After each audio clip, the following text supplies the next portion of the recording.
శ్రీ గణేశాయ నమః. శ్రీ గురుభ్యో నమః. శ్రీ సరస్వత్యై నమః.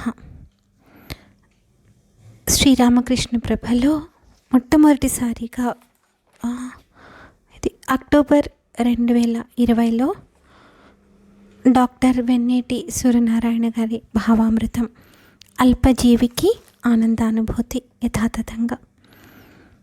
అరుణోదయ వేళ మంచి మాటలు ఏమైనా వినపడతాయేమోనని ఆశగా చూస్తున్నాను. ఎందుకో మరి సంధ్యామాత మబ్బు చాటు చేసేసింది. నిరాశగా వెనక్కి వాలి దేవస్థానం పుస్తకాల షాపు మెట్ల మీద విశ్రాంతి తీసుకుంటుంటే చిన్నగా గుసగుసలు వినపడ్డాయి. 2 చీమలు ఇలా అనుకుంటున్నాయి, తాత స్వామి దర్శనానికి ఇంతమంది మనుషులు హడావిడిగా గోవిందనామాలు చెప్తూ వస్తూ వెళుతూ ఉన్నారు కదా, మరి నువ్వెప్పుడైనా స్వామిని చూసావా? తాత చీమ నవ్వి, ఆ రోజు నువ్వు ఎలా మర్చిపోతాన్రా, నీలాగే ఆలోచిస్తూ చచ్చి బతికి మహాద్వారం దాకా చేరాను. ఇక లోపలికి ఎలా వెళ్ళాలి అని అనుకుంటూ ఉండగానే ఓ షావుకారు గారు జారిపోతున్న పంచ పైకి లాక్కుంటున్నారు. ఏమైందో తెలియదు, ఆయన పంచె అంచు మీద ఉన్నాను. ఆయన వస్త్రం మాటిమాటికి జారిపోతోంది. శంఖనిధి పద్మనిధి చూస్తూ ముందుకు కదులుతున్నాం. ఆయన పుణ్యమా అని పైకి కిందకి తైతక్కలాడుతూనే కాస్త ముందుకు వెళ్ళాక అనంతాళ్వార్ గుణపం చూద్దామని తల పైకెత్తాను. అంతే, అమ్మో చీమ అని ఒక్క దులుపు దులిపాడు. సెక్యూరిటీ గార్డ్ మీద పడ్డాను. ఆయన విదిలించాడు.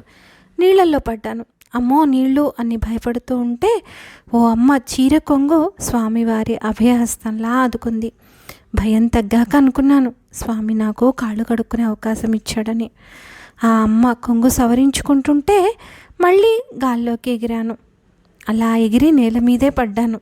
ఇక ఏ భక్తుడి కాళ్ళ కిందో పడి ఈ జన్మ ముగుస్తుందనుకున్నా.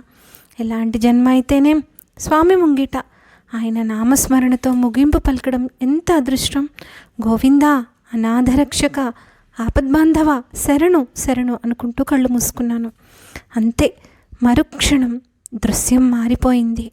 ఓ నల్లనివాడు, అజానుబాహుడు, గొప్ప తేజస్సుతో వెలిగిపోతున్న దేవతా స్వరూపుడు నవ్వు ముఖంతో నా వైపు వస్తూ కనపడ్డాడు. స్వామి వచ్చేసాడా తాత అన్నాడు మనోడు ఉత్సాహంగా. ఉండరా, అప్పుడేనా, కాస్త ఓపిక పట్టు అన్నాడు తాత. ఆయన ఎంత ఆప్యాయంగా నన్ను పొదువు పట్టి తన చేతిలోకి తీసుకొని, నేను ధర్ముణ్ణి అన్నాడు. అదిరిపడ్డాను. మృత్యు ఘడియలు వచ్చేసినట్లున్నాయి అనుకున్నాను.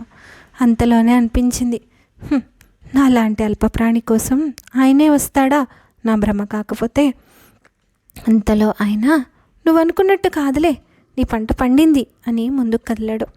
అక్కడ ఎంతోమంది దివ్య స్వరూపులు వరుసగా వారి వారి వంతు కోసం ఎదురు చూస్తూ గోవిందనామ స్మరణం చేస్తూ ముందుకు కదులుతున్నారు. పార్షదులు వారిని నియంత్రిస్తున్నారు. దక్షిణ దిక్పాలకుడు ముందుకు వెళ్ళి ఇంకో తేజోరూపుడికి నన్ను అప్పగించాడు. ఆయన చెయ్యి వెచ్చగా ఉంది. నన్ను తన ముందున్న ఆయన చేతిలో విడిచాడు. అదేమిటో అతని చేతిలో నిలవలేకపోతున్నాను. అటో ఇటో కొట్టుకుంటున్నాను. ఇంతలో నిశ్శబ్దం రామనామం పలకడం తెలిసింది. ఒళ్ళు పులకించి గట్టిగా జై శ్రీరామ్ అని అనబోతే ఆయన ముక్కు మీద వేలు వేసుకొని మనసులో అని సైగ చేశాడు. సుప్రభాతం కాబోలనుకున్నా. హనుమ ఎందుకో హడావిడిగా ఉన్నారు. ఏ ఆర్తి పొందిన భక్తుడిని ఉద్ధరించాలో మరి. నన్ను తీసుకువెళ్తున్న ఆయన కంగారుగా ముందుకు కదిలి నన్ను గరుడాళ్వారికి అప్పగించేశాడు.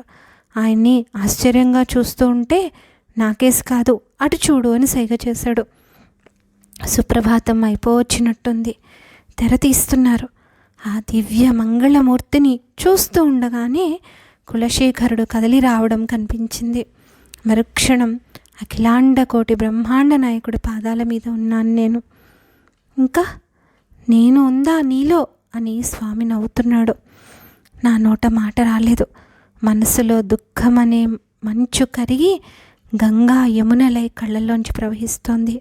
స్వామి, నీవు నాలో ఉన్ననాడు నేను లేనయ్యా అంటూ స్వామి పాదాల వద్ద ప్రణమిల్లాను. అల్పజీవికి ఆనందానుభూతి. డాక్టర్ వెన్నేటి సూర్యనారాయణ గారి భావామృతం, అక్టోబర్ 2020లో శ్రీరామకృష్ణ ప్రభ సంచిక. ధన్యాస్మి.